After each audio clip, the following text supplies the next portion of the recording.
Briefly, last week I told you Galileo was never proven right. Or more importantly, the Church of 1616 and 1633 was never proven wrong.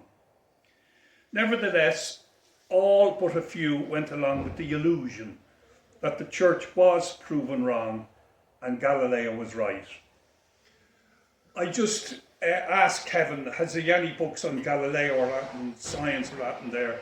And Kevin just found 3 of them, and I went through the 3 of them.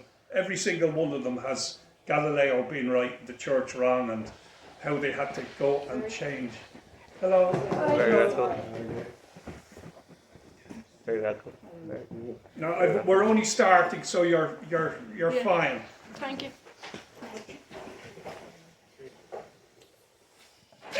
So, what the heliocentrists, as they're called, used was Newton's gravity first, then a thing called stellar aberration, then stellar parallax, and finally the Foucault pendulum.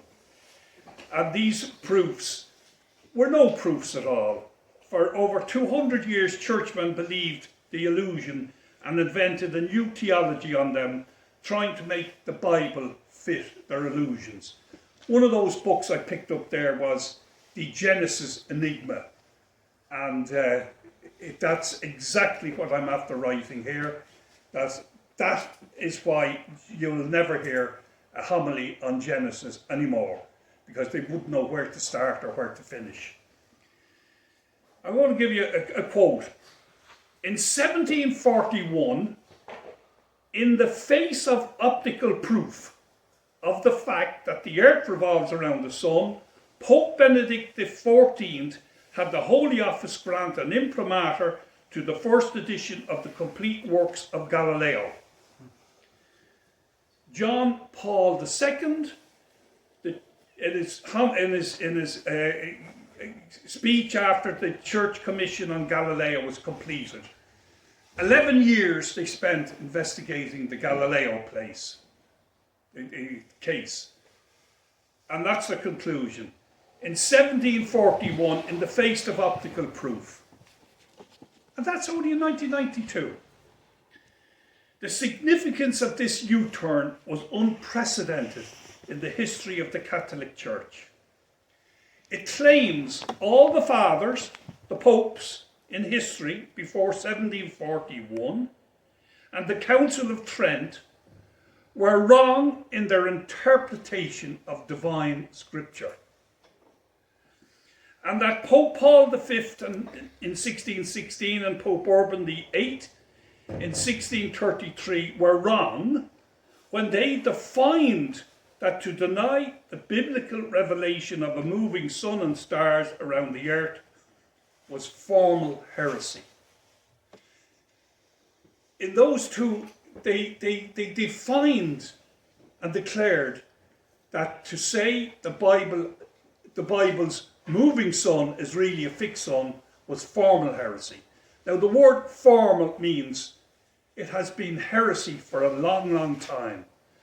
And in a book written by Professor Martinez, he did something that no other Catholic that I have ever read in any of those books, not one single book here, would have the information that this Professor Martinez found.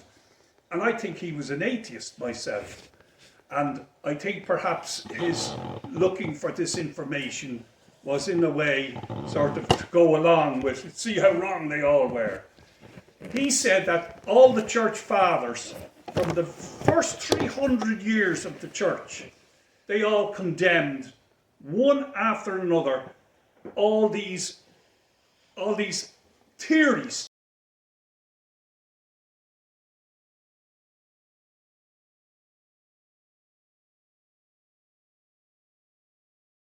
Only the other day that polls done over the years say that the vast majority of scientists are atheists, and the vast majority of atheists base their atheism on the fact that the origins of everything can be explained by science. You don't need a God.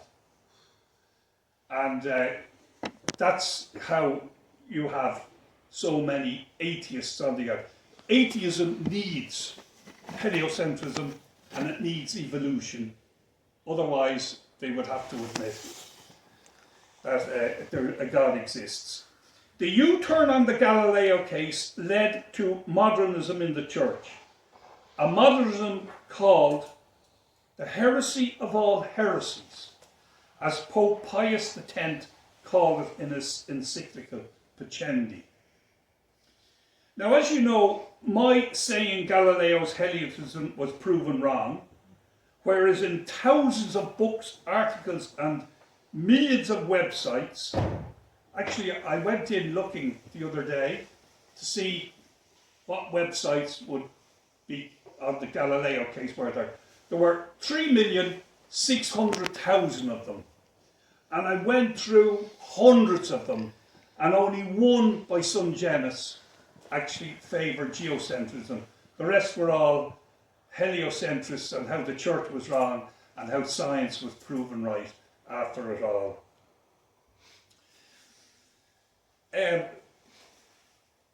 I had to study the science as well as the history of the heresy to show how the illusions was done. It's all very well for me to say that's not right or this is not wrong. I had to actually go into all these science, study them for ages and ages, and work out were they true or were they not. And we just briefly go through all of them eventually. But first, one of the main aspects of the Galileo case involved the subject of astronomy. As we see the sun and stars turning around us on the earth, it was common reason to believe what we saw. That was the old people. They would look up and see what they see, and what you see is a geocentric universe. As we said weeks from early times, some pagans proposed that it was the earth that orbited the flaming sun. Heliocentrism goes back to paganism. It was also known from early times that from the inside the universe, man cannot confirm what order is true. That's called relativity. In other words, we look out there and what we see. They have convinced you. See, heliocentrism is something of the mind. I got to get into your mind and get your mind to change it because I can't prove it. But if I can convince you that what you see is actually the reverse of what you see, then I win. Give me one firm point on which to stand and I will move the earth, wrote Archimedes, defining for posterity the problem faced by mankind in their quest to move the earth. Unless you went outside the universe and looked in at it, could you see what is actually fixed and what moves around it? You have to be outside it. From the inside, you can't tell. And Archimedes knew that, and that's what he wrote. In the Bible, however, it states in many places that it is the sun and stars that orbit the earth, a revelation that confirmed it was the sun and stars doing the turning. Because God is the only one who out there who can see inside the universe. For the Catholic Church then, the Bible told the truth of astronomy, and from the earliest times condemned the pagan heliocentrism because it contradicted the Bible. Not because they were anti-science, it contradicted the Bible. Now, astronomy is basically a visual science conducted from an earthly premise. It has three functions: watching the movement of the heavenly bodies, charting them, and finally trying to figure out their relative movement. Which way are they moving, and so on and so forth. This exercise is known as saving the appearance. This old adage really expresses a mode of knowledge whereby a person reaches conclusion from using his or her senses. A more precise understanding of this idiom goes something like this. From the earth we see the sun, moon, planets and stars move in relation to us, and in the case of planets, move in relation to the sun and us. Based on these movements and using any instrumental help we have available, we save on the chart what we see or what appears in our vision. This means plotting the daily, monthly, yearly and multi-yearly tracks of celestial bodies as they appear. Once all the motions are accounted for and saved, then one could try and create an overall working model that tries to match these recorded movements.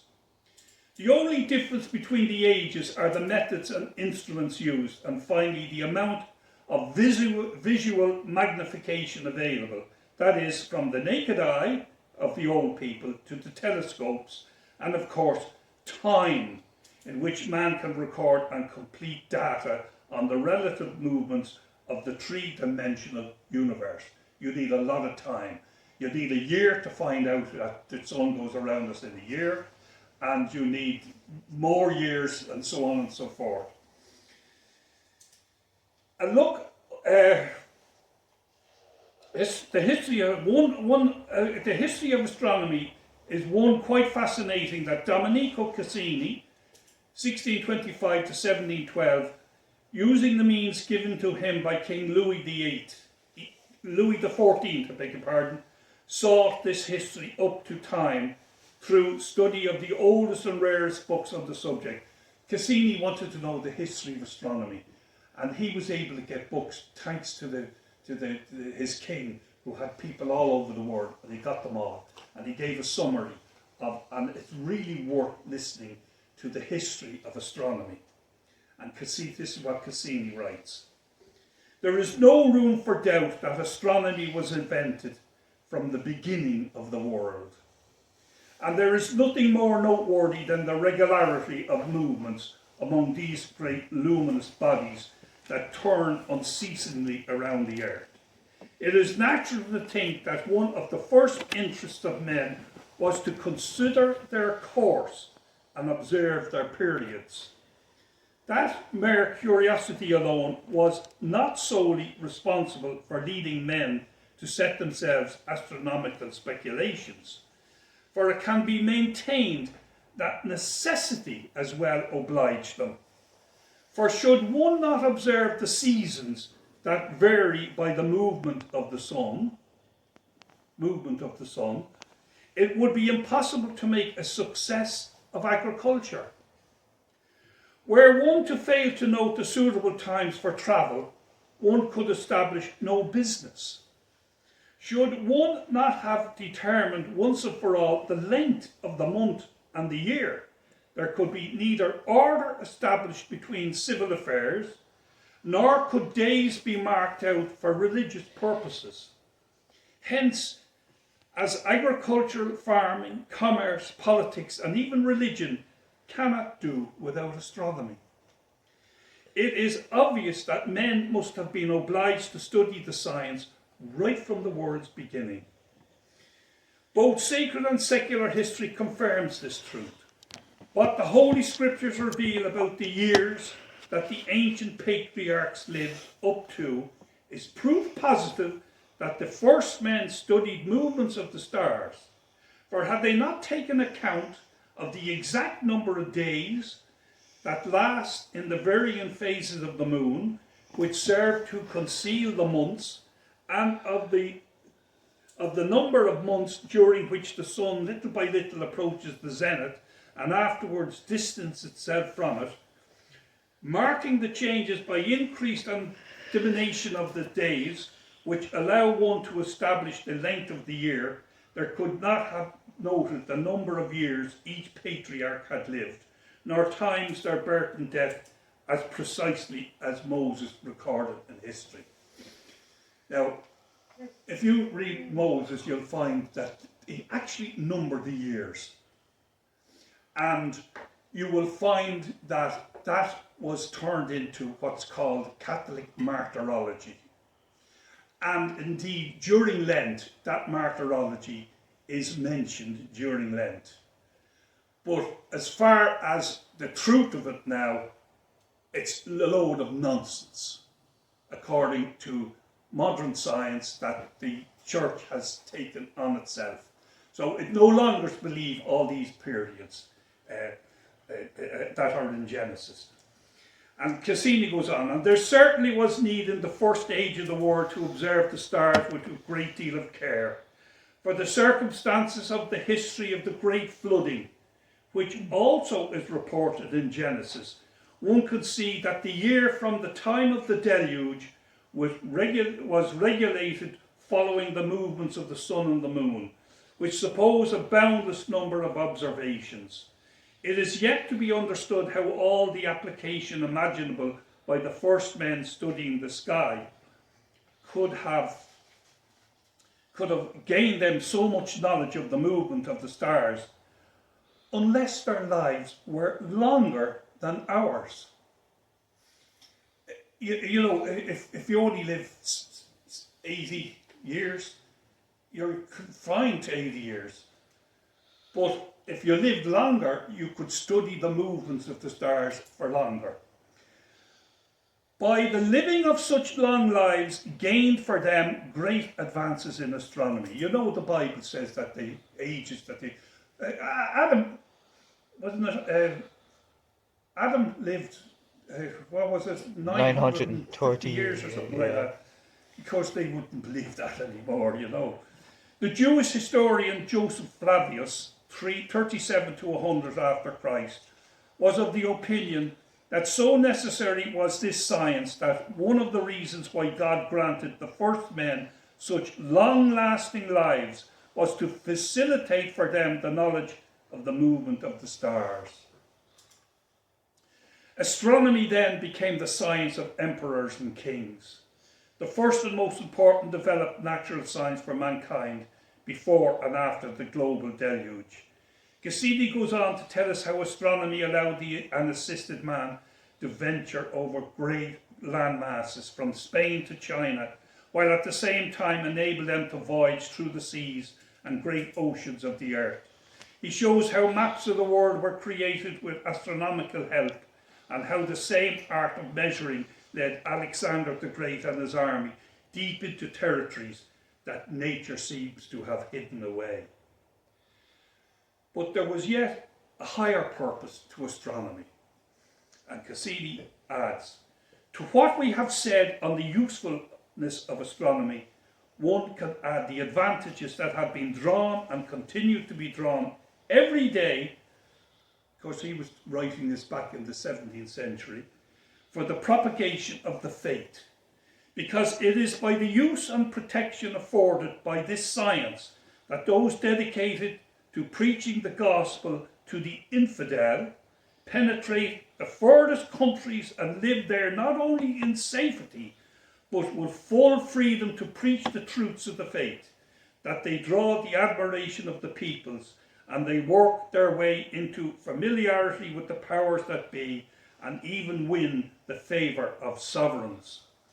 Thus, this science has opened up to missionaries the vast empire of China, whose entry was forbidden by the laws of the land and for reasons of state to all foreigners, and it was used to obtain permission to build churches there and publicly to practice the true faith.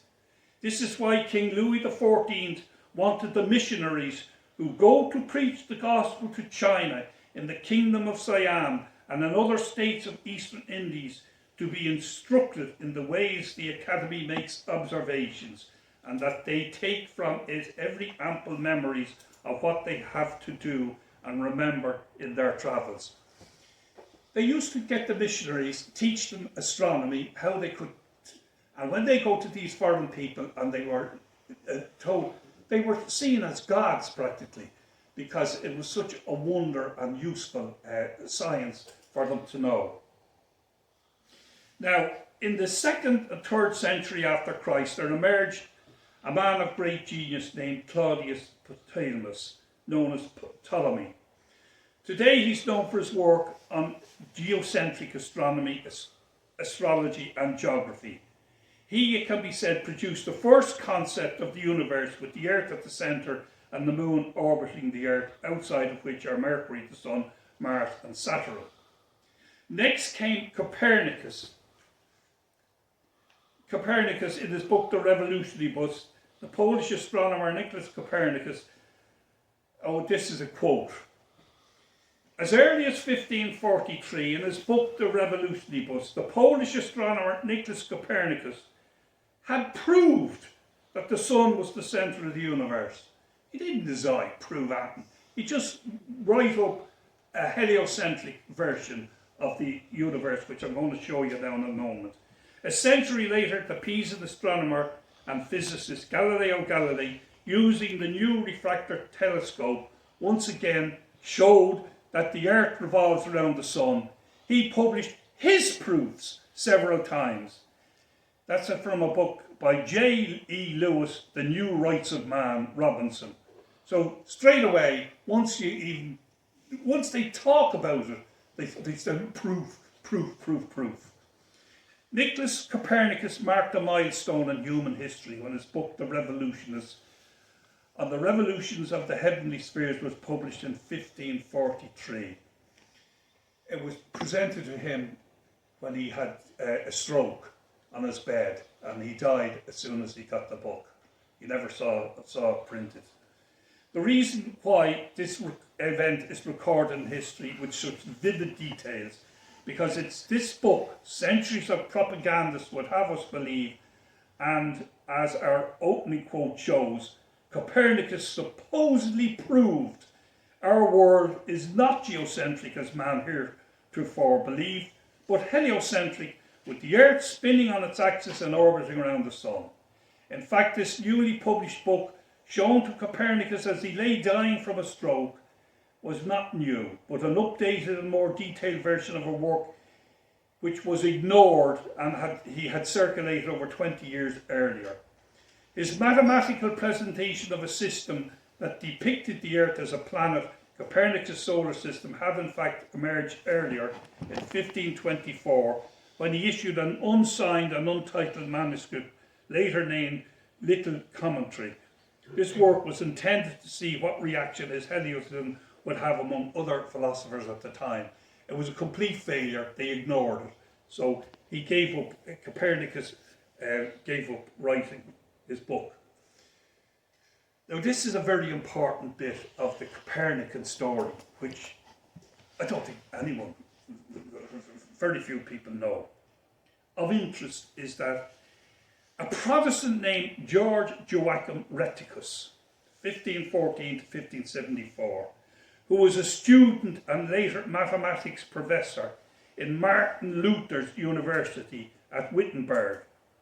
A recent informative book, however, by Professor Daniel Danielson tells the story of the close relationship between Copernicus and George Reticus.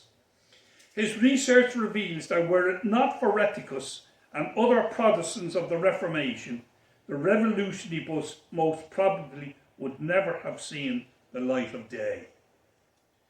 Professor Danielson goes on to say this was Martin Luther's best known doctrine. And this is a quote. If someone equipped with the tools of reading could interpret the text either of the Bible or the book of nature, independent of intervening layers of authority, that's outside the church, whole new possibilities of understanding could emerge in the natural sciences as well as in theology. So Martin Luther says, if you could find something out there in science that could contradict what's in the Bible, I'm on my way. That could be the start. That's the start of how we will overturn it all. It was the Protestant, indeed, it was the Protestant, let me see now, it was the Protestant Reticus who first came up with what I call Galileo's new dogma. Now, throughout the history of the Galileo case, once they thought they had won it, they had to do this U-turn, and they had to find some way of, oh gosh, you know, the Bible's been, oh gosh. He came up with, the Bible is not a science book. It's not a book that teaches us how the heavens go, but a book that teaches only spiritual things, how to go to heaven. Now that has become the dogma of modernism. The Bible doesn't teach us how the heavens go, but how to go to heaven. So in other words, there's no science in the Bible, right? Now, one of the reasons I tell you it was the Protestant heretics who came up with that code is because Sorry. later on it's attributed to Cardinal Baronius, a Catholic. Do you follow me? And then to Galileo himself. But it was the Protestant who came up with that sign. You know, she goes in, she's confident, she's her, the vision can't afford. Okay. Now, if you read those thousands of books telling us Galileo was right and the church was wrong, you will read the church never had a problem with Copernicus and his heliocentrism. They want you to think that this makes the 1616 decree of Pope Paul look over the top. The reason why the church,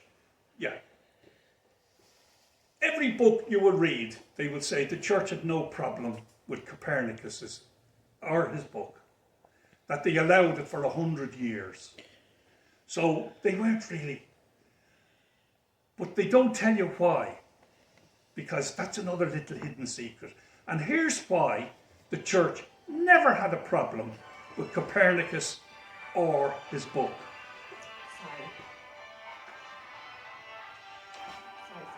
Okay. In his book, Copernicus' book, there was a preface, and here's what the preface said. And if this book constructs to think up causes, and it certainly has thought up a good many, nevertheless it does not think them up in order to persuade anyone of the truth, only that they provide a correct basis for calculation. Maybe the philosopher demands probability instead, but neither of them will grasp anything certain or handed on unless it has been divinely revealed to him. So in other words, now what happened was, Copernicus got sick, the book went to the where all the new books were being printed by the Protestants, and a man called Osiander, he was the one who was in charge of the final print. He put this into the book because he knew the church would condemn it unless it had a rejection that Copernicus was proposing heliocentrism as a truth, only as a means of mathematically following the sky. And then, okay, now at this stage, I'm going to show you the three systems that we're talking about, right? This is the first one here. That's Ptolemy's. This one here is Copernicus's, and this one here is Tycho Brahe. You can show that, spread them around there, and you'll see the three different systems. Two of them are geocentric, and Copernicus's one is heliocentric. Along came another Copernican called Johann Kepler. He's credited with measuring the orbits of planets as ellipses, a measure held in our time. In fact, Kepler's ellipses was a compromise between two measurements. I looked up how Kepler came to his conclusion, and he found that in one case it was so much and another was so little. And he said, now what would the compromise be? An ellipse. So Kepler is reputed to have discovered that orbits are ellipses, right? So that's very important in the mathematics of what we're dealing with. Galileo and his heliocentrism was next. He claimed one tide in the Mediterranean proved that the earth is revolving. He didn't know that in the Mediterranean there's so little tides that he thought there was only one tide. And when they told him there's two tides in the Atlantic Ocean down the road, he said, "You're lying, I don't believe you." Now this guy, Galileo, is called the father of science. And he didn't believe that there were two tides. And he thought there was only one tide, so that when the earth goes around the sun, that causes that one tide. And he said, that's my proof that the earth is heliocentric and spinning. There's very little, remember that. So sure was the correct order of the university that he said the Bible had been read wrong in its geocentrism, and its geocentrism was metaphoric. That the writers of Scripture put down, they saw not what was really true. They sort of put down what they saw. But he said what they saw wasn't true. It was the other way around. So he had entered into biblical interpretation. As we know, the church defended a geocentric reading, and Galileo was found guilty of suspect of heresy. When it came to it, Bruno, who had been burned at the stake 15 years before Galileo was told, he didn't retract. He stuck with his heresies, and because he was a priest, that's why Bruno was burned at the stake. Because in those days they believed burning one man at the stake was better than allowing him to send countless other people to hell with the heresy he would be spreading. So that's the way they saw why it was worth getting rid of Bruno, so that the souls of others would not be ending up in hell. The next astronomer on the scene was Domenico Cassini, God's astronomer, I call him. Cassini's measurements of orbits found that they are Cassinian ovals, the orbit of the sun. What Cassini did was, he was a great astronomer. He measured the width of the sun every day of the year.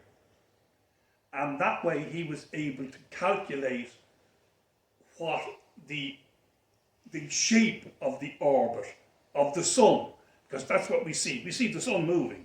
So he was able to calculate, which was a Cassinian oval. He didn't see any significance in that, but later on the Cassinian oval turned out to be one of the most extraordinary discoveries of all time. But nobody knows about it, because Cassini was a geocentrist, and at this stage now, the Freemasonry was on its way to making sure that any proof or anything that suggested geocentrism was forgotten about, and only the heliocentrists were allowed their different theories. And how did he measure the orbit, the sun orbiting around the earth? How? How did he measure? Every day he measured it, right?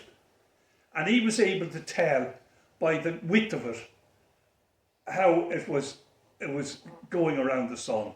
It took years and years for them to finalise it. And his Cassinian oval has never been disputed. But he was up against Kepler's ellipse. And there's a difference between the two. And I'll tell you that now in a second.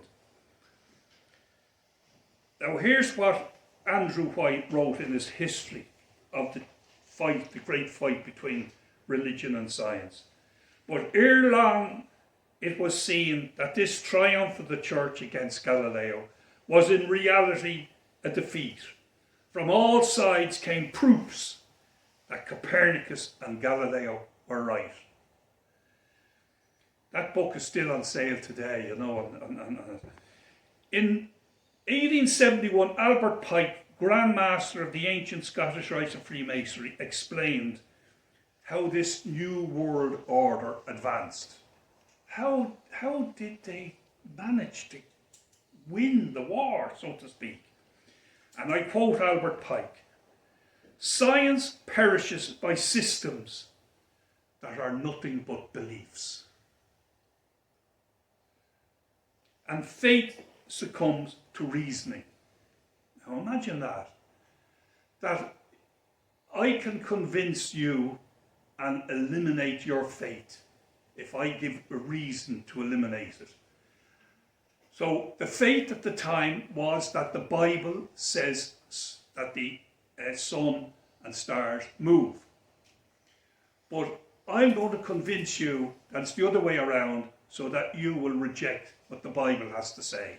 And once you start rejecting anything that the Bible has to say, you're on the path to heresy after heresy after heresy. Science perishes by systems that are nothing but beliefs, and faith succumbs to reasoning. How was this achieved? Well, knowing they were unable to fix the sun and move the earth from the centre of the cosmos using deductive science. It can't be done with science. Science can't do it. They conspired instead to achieve their aims by means of intellectual stealth, inventing causes. If I can invent a cause why that light is shining, you will accept that cause that I'm after giving you. For their heliocentric movement and calling them laws of nature, first were founded scientific academies like the Académie des Lincei of Rome in 1603, and in 1660 the Royal Society of London for the promotion of natural knowledge. Isaac Newton's theory of universal gravity was promoted by the Freemasonic-run Royal Society of London as the first proof for heliocentrism, a solar system with an orbiting Earth around the Sun. Newton's theory said particles attract one another, so cosmic bodies attract one another, and the Sun, because it's the biggest, attracts all the planets to turn around it. See, if they attract one another, then the big one will attract all the other ones. And that's how you get a solar system. Simple, isn't it? The maths of Newton said all would orbit in Keplerian ellipses. Newton's maths depends on Kepler's ellipses being correct. But Cassini had already falsified Kepler's ellipses. But Cassini was considered, he was the Pope's astronomer, and they didn't want that. But Domenico Cassini had proven orbits of Cassinian ovals, so the fact alone falsifies Newton's mathematics. It was falsified by Cassini way back then. Remember, Newton also claimed the Earth attracts the apple falling from a tree. Remember that? The famous apple. In other words, gravity is a pushing force, he says. Given Newton had no proof for his theory, no, it was a pulling force.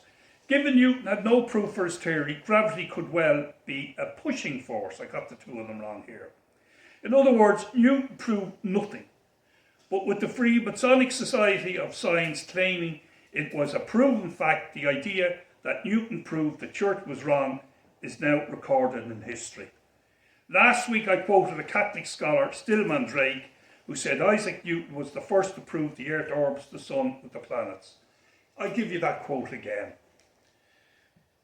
It is now often said that incontrovertible evidence for the Earth's annual motion was not found until the early 19th century, when high-precision astronomical instruments first detected the parallax of certain fixed stars. Direct evidence of the Earth's daily rotation is similarly said to have been awaited the Foucault pendulum in the mid-19th century. Such statements are titillating, but they misrepresent the grounds of scientific conviction. No scientist, even then, had lingering doubts he gave up at the time of these events. The issue of the Earth's motion had been effectively settled by scientists by Newton's law of universal gravitation, which linked innumerable astronomical measurements and the occurrence of tides to the existence of the Earth's two motions. Now remember, with Newton's theory of attracting particles will eventually come the evolution of the universe by way of attracting particles. See how it sneaked in? The first little evolutionary theory sneaked in. Indeed, Newton was the first to suggest that evolution by way of the shape of the Earth. We're talking now about the shape of the Earth. Which brings us to another phenomenon of the universe, the precession of the equinoxes. Okay, now, Newton said that there's a thing called the precession of the equinoxes, right? And Newton says that the shape of the Earth spinning with a bulge from when it was evolving, see, you had it when it was evolving, made it like a gyroscope. And that's how, if you have a fixed sun, right, and you have the Earth like that, that's how you can get the sun going up and down to cause the seasons. Do you get it? Okay. Now, there's the two methods why we get the seasons. Let's keep that one out.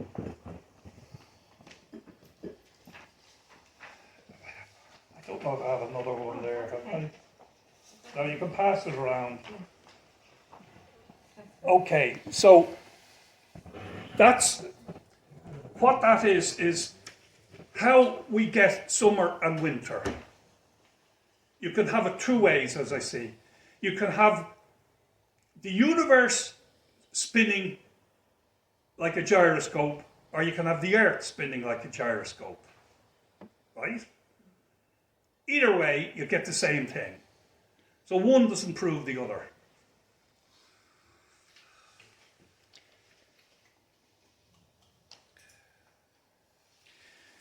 Newton's heliocentrism claimed it was the Earth shifting like a gyroscope that caused the seasons. And I've just explained it to you. Now, the next proof recorded in history was a proof called stellar aberration. 1726, stellar aberration. And I'm going to do another quote. It was not until Copernicus had been some 200 years in his grave that Bradley in 1726 discovered the aberration of light and converted what had up then to been a more or less probable theory into an incontrovertible fact. So, what was stellar aberration? Well, I'll just tell you what it was. Bradley looked through his telescope at the stars, and in a year he had to move the telescope in a tiny circle. So in other words, he saw that the stars move in a circle every year. And he said that proves the Earth is going around the sun. Now I would have thought that if you saw the stars doing a circle, it was the stars that were doing the circle, wouldn't you? No, he said it's stellar. It proves that the Earth it's going around, and that's why you think you see the stars moving, or the aberration of the light from the stars moving. It is just so ludicrous, you wouldn't believe it. I mean, you'll get a physicist, a professor, who'll come before and tell you that this proves that the Earth is going around the sun. The fact that I can see that in a year, it's all the stars doing a little circle. To me, if I see all the stars doing a little circle, why aren't all the stars doing a little circle? Okay, so then the next one was parallax. Oh, just in case I miss it. In 1728, the English astronomer James Bradley provided First evidence of the Earth's motion through space on the aberration of light. Dava Sobel and Galileo's daughter. Another quote, this discovery, stellar aberration, proved the first direct physical confirmation of the Copernican theory. McGraw-Hill, Encyclopedia of Science. You couldn't make it up. It's the most stupid thing I ever heard in my life is that seeing the stars are doing a little circle proves the Earth is going around the sun. Anyway, they got away with it. To make a long story short, James Bradley found that all the stars, I'll just explain that. Then in 1838, parallax was eventually found. Now I'll explain parallax to you. If you're on the Earth, right, and there's the sun, and I go around, I'm the Earth going around the sun, I will see a star move compared to the star behind, right? You can do it. You can do it yourself. I've just seen one person in the front move in comparison with the one behind, right? That's what I've just seen. So he said, finally, that's the proof we've been looking for hundreds of years. Again, if the stars were moving, you'd see exactly the same parallax. There's no more proof than the man in the moon. It's beyond belief that they actually proposed these things, and in all those books, they're all just will tell you, oh, that was the end of it, that was the proof of it all. Now, there was another thing that happened with parallax, and this is very interesting, and I have to get it out here now. Yeah. The age, the distances of the stars was determined by way of parallax. If the Earth is going around the sun, and we know that the star is there, we can measure that and tell the age, right? But in the geocentric one, which is the one on the left, a geocentric parallax. On the right. Pardon? Geocentric one's on the right. On the right, yeah. Left here. You see that there's no way you can tell. There's no way you can tell a measurement of the distance of a star. You get it?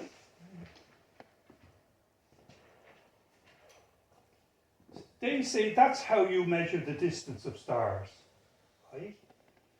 But if in the heliocentric one, you can't tell the distance of stars because you don't have those lines, distances, and the base level at all. But you will read any number of encyclopedias on how do they know the distance of stars, and they'd say it was stellar parallax was proven, and it proves the distance of stars. Well, if stellar parallax was never proven, which it wasn't, and if the geocentric way of looking at stars is true, you can't measure the distance of stars. You can or can't? You can't. There's no way if you can move it. Right. So now we come to two of the most interesting of all. Did anyone ever hear the Foucault pendulum? It is supposed to be the first, I'll just read this here. John Bernard Leon Foucault, in 1851, in the Pantheon in Paris, set up a ball hanging from a string from a dome 220 foot above. The bob swung a 20-foot diameter ring containing wet sand at the bottom, and as it swung, it moved a groove as it moved in time. It could continue to cut out new ridges until it formed a curve of cuts. Truly it looked as if it was accomplishing something very specific, and aided by the claims of Foucault, this was indeed a demonstration of the Earth's rotation. The ability of this display to convince even the most sceptical was instantaneous. Now, I'll give you this in a head. There he is, proving the Earth rotates. See the picture? He's proving the Earth rotates. Until it stopped swinging after a while. Now, To a halt. I'll explain. Now, when I was investigating that, I got in touch with a man. Well, first of all, I'll read how convincing that experiment that's up on top worked. Like a demon on horseback, news of Foucault's pendulum and its success in supposedly showing the earth rotates spread far and wide. As the devil would have it, the greater heights of cathedral roofs pointing to God's heaven were deemed the most suitable for hanging the wire and ball of the pendulum, so operations were set up in churches such as Reims, Amiens, Saint Jacques, Marseille, San Perotona, St. Bavarax in Haarlem, St. Peter's and St. Paul's Church in Krakow, St. Isaac's Cathedral, St. Petersburg. Soon all sizes of pendulums began operations throughout Europe and beyond. So they actually used churches to prove the Bible was wrong. And they hung these, because the higher they are, the better they are. This ball is supposed to be moving. And as I, in my book, describe it, it's like saying, if I could jump in the air and hold my feet long enough up in the air, the earth would revolve underneath me. Because that's exactly what it's proposing. So effective was the pendulum that they placed them in many key locations to ensure most observers from on would see them for themselves, the earth supposedly rotating. Wikipedia records the following countries that exhibit these Foucault pendulums today, proving the earth rotates. Austria 1, Belarus 1, Belgium 4, Bulgaria 1, Czech Republic 3, Denmark 3, Finland 4, France 3, Germany 16, Hungary 1, Iceland 1, Italy 7, Lithuania 1, Luxembourg 1, Moldova 1, Netherlands 2, Norway 3, Poland 6, Portugal 2, Romania 3, Russia 7, Serbia 1, Spain 9, Sweden 5, Switzerland 4, South Africa 5, United Kingdom 11, Tunisia 1, India 6, Iran 2, Israel 4, Japan 6, Pakistan 1, Thailand 1, Turkey 2, Canada 14, USA 147.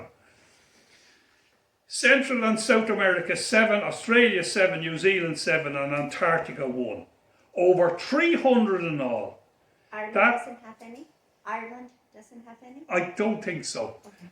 That is how important this propaganda demo is held by the earth movers. Indeed, in September 2013, as I watched and went into Google, they put up in the first search page logo had a Foucault pendulum.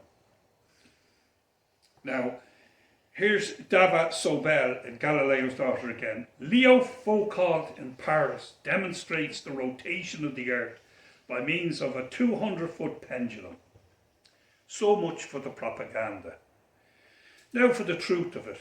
It comes from a 20-year investigation study of the Foucault pendulum by Richard Ellendorf, completed in 1994. I got in touch with him personally and we wrote to one another and he sent me his opinion. Ellendorf, an engineer by profession, has to be the world's leading expert on truth of the subject by far. I corresponded with Richard and he told me the truth, and I quote, "My findings about the Foucault pendulum may very well astonish you. The surprising truth is that all Foucault pendulums are fakes. Most of them are fakes because they are forced to do what they do rather than doing what comes naturally, and all the rest of them are fakes insofar as they are used as proofs of the Earth's supposed rotation. The only kind of Foucault pendulum which would not be a fake would be one that was free swinging, operated properly, and either had no explanation, plaques or literature associated with it, or had such which plainly acknowledged that it cannot determine absolute rotation. I know of no such pendulum, Foucault pendulum, anywhere. The Foucault pendulum is a piece of scientific apparatus specifically designed to build and deceive and mislead. It is literally a humbug, a sham, a fake, a fraud, an artifice, pretense, a hoax, and I believe it should be exposed as such. But the Foucault pendulum is more than a hoax. It actually is a religious propaganda tool. Foucault pendulum displays have something very serious and important to prove. Right? So, what the Foucault pendulum is supposed to be determined by the Earth's rotation. But it never goes around. Never does a turn. It just does a bit of one. And then sometimes it works and then it doesn't work. All it proves is that there is an inertia on Earth. Something capable of moving that as it's going around. Now, modern physics has concluded, after, of course, a couple of experiments told them that all this is bunkum, they now know that the inertia can be caused by a rotating Earth or a rotating universe around the Earth.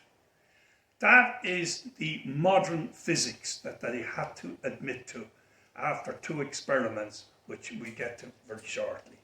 So the Foucault pendulum it's just a sham. And I'll tell you where there's one, in the United Nations building.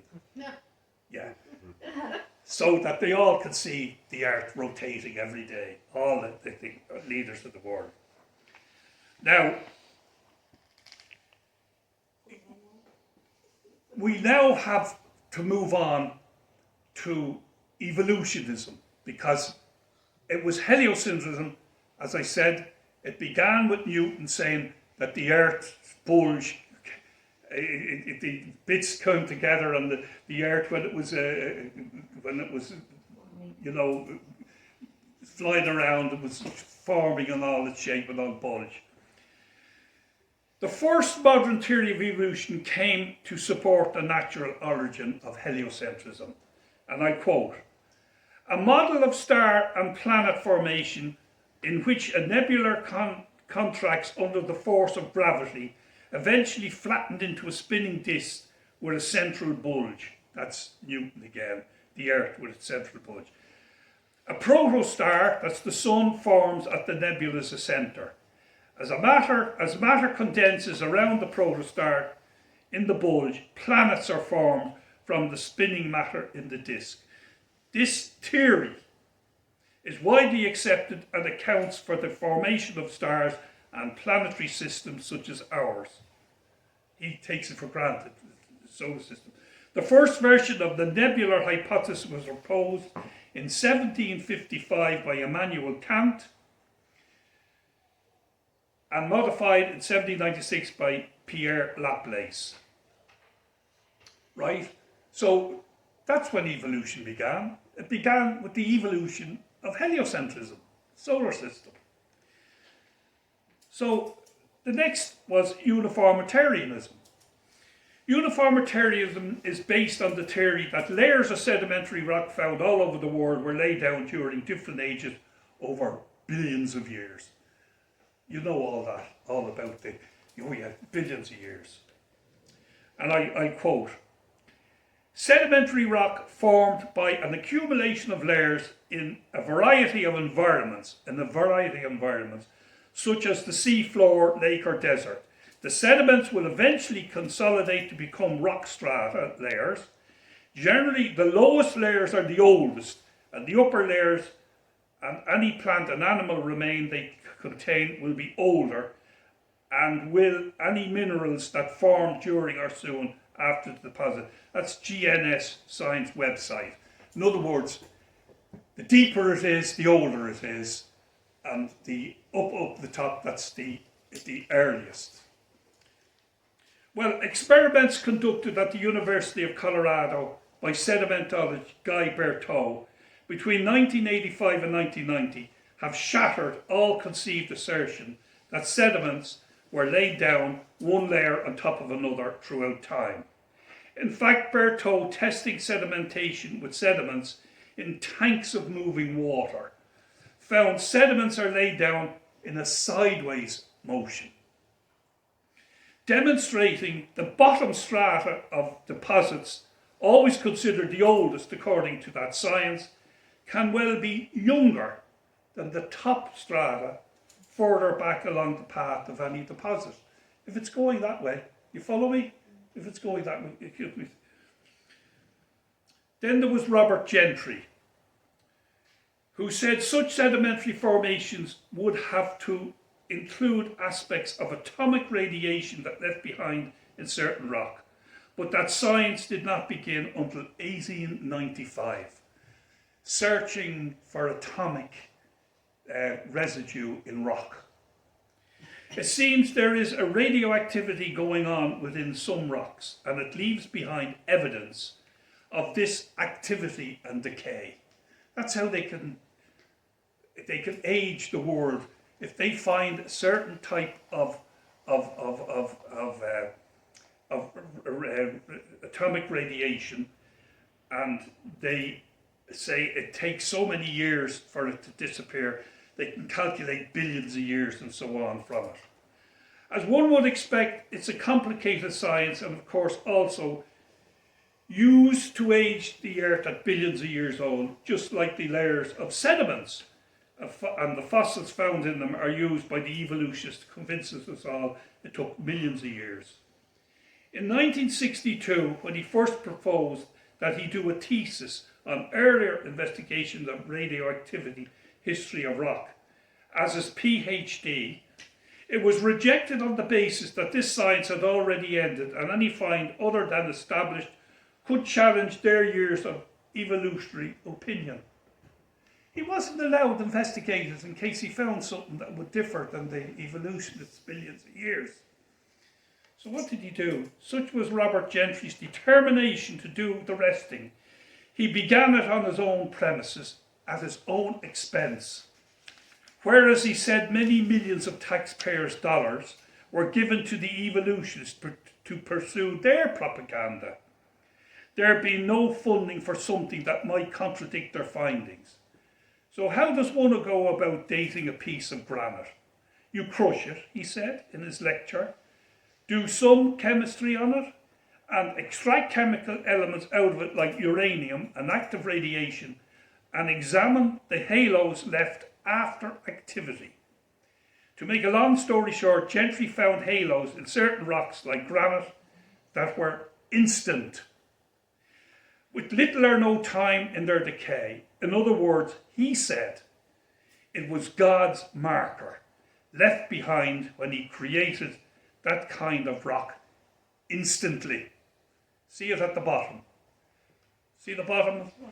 They're the halos that Gentry found are instant. There is no decay in them at all.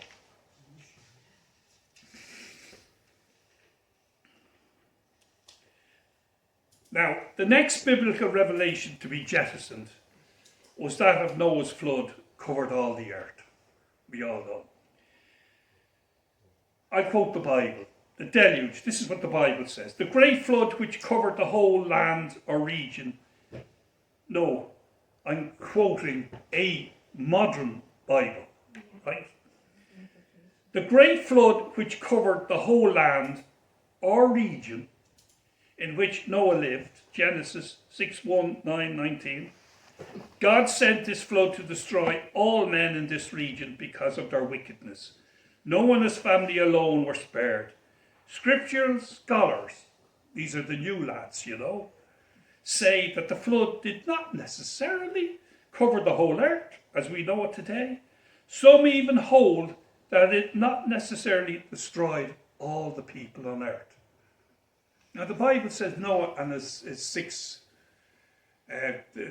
three sons and their wives were the only people left on earth. But the Holy Bible, the Catholic Press Incorporated, Chicago, 1951, states that some say it didn't even destroy all the people on earth, and it wasn't over the whole earth. So does Father Robinson, and I'll quote him. Here's what Father Paul Robinson, you know who he is. This position on the flood has been graphically universal, meets with serious scientific difficulties. You just said that we should know who Paul Robertson is. I don't know. Could you just...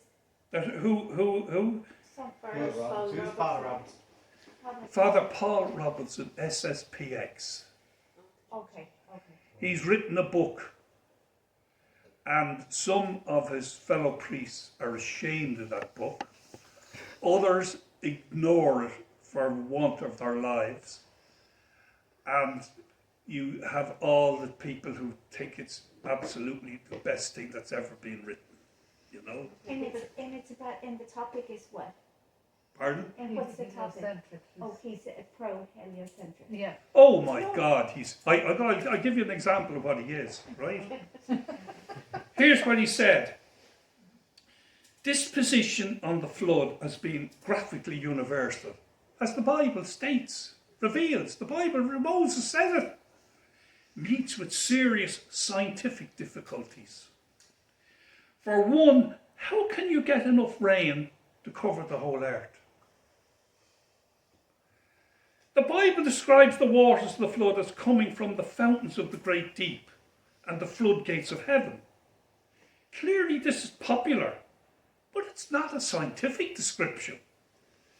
To impose a scientific sense upon the Bible then is to do violence to the sacred text and the divinely intended meaning. He said there's no... I'll give you my reaction to it. Now, 75% of the Earth's surface rock is sedimentary. 75% of the whole surface of the Earth is sedimentary.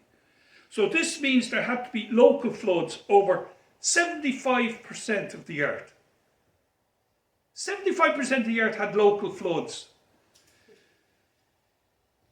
Today there are sedimentary mountains. For this to happen, the water had to be higher than the mountains in local floods. There's mountains now of sedimentary rock.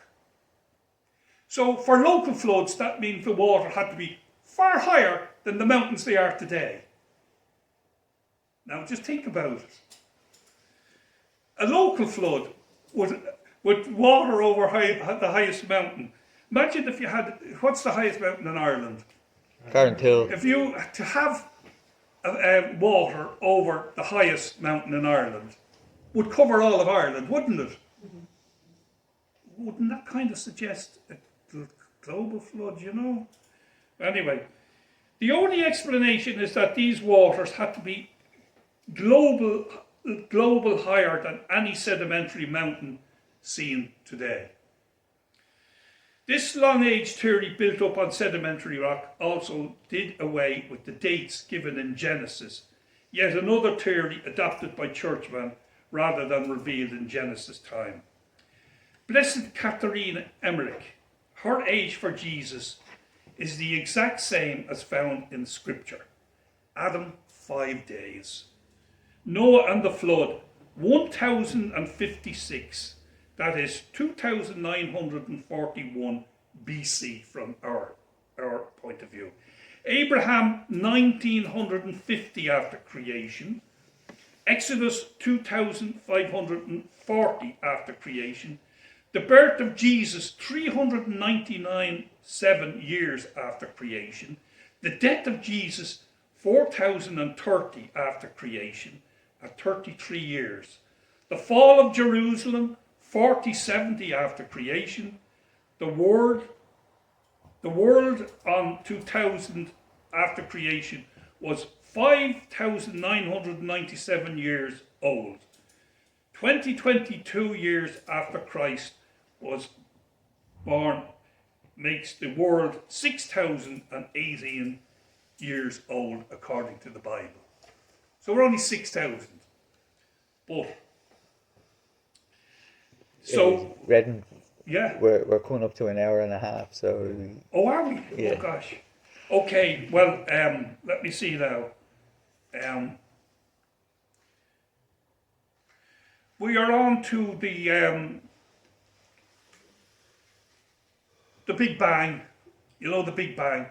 Very, very briefly, the Big Bang. Hubble saw that the stars are moving out, right? And he said, if we extrapolate something moving out, we come back in. What caused something to be moving out has to be a Big Bang, 13.7 billion years ago, right?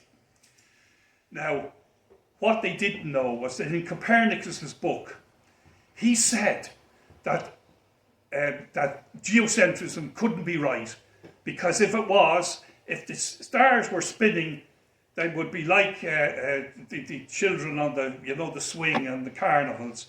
They would all go out. So Copernicus says, if geocentrism was right and the stars are swinging, they would all expand.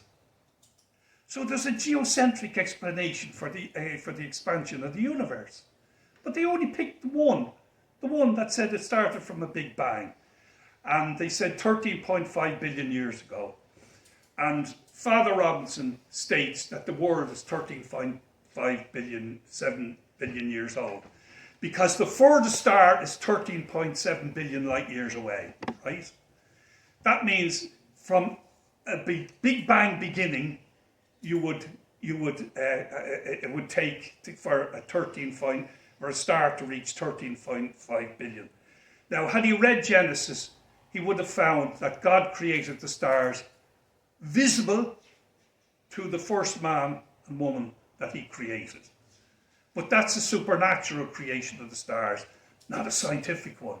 And Genesis can't be, it has to comply with. I put in my book that if Father Paul Robinson had been at the wedding that the Lord Mary asked the Lord to change water into wine, and he got a deal of the wine, he said, oh my God, that wine, it's so mature, it couldn't possibly have been immediately created from water, Say they must have had it hidden around the back or something like that. So that's really the kind of the history of all the science involved. And I've gone through every one with a fine-tooth comb, and there isn't a single one. But there were two experiments done in 1880 and 1877, and both of them showed the Earth does not move around the sun. And Einstein had to come along and say, okay, then we admit it. It was never proven that the Earth doesn't go around the or one of the other. The church was never proven wrong. And he came up with his theories of relativity, which have been proven wrong themselves. But that's a complicated business, how you can do that. And it's been done. So there we are. That's the whole history of science. A load of bull to think that anything ever proved. But when you have professors in universities saying it, you take their word before you take mine. I needn't tell you that. But if you have faith, and a Catholic faith, you will know that the Church and the Bible cannot be proven wrong, irrespective of how many popes or churchmen went along with it. You can take it that the geocentrism of the Bible as declared and defined in 1616 is the truth.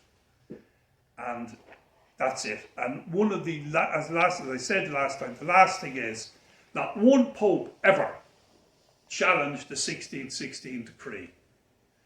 And that is the sign of that God is looking after his church. He said he will never allow a pope to contradict a defined dogma.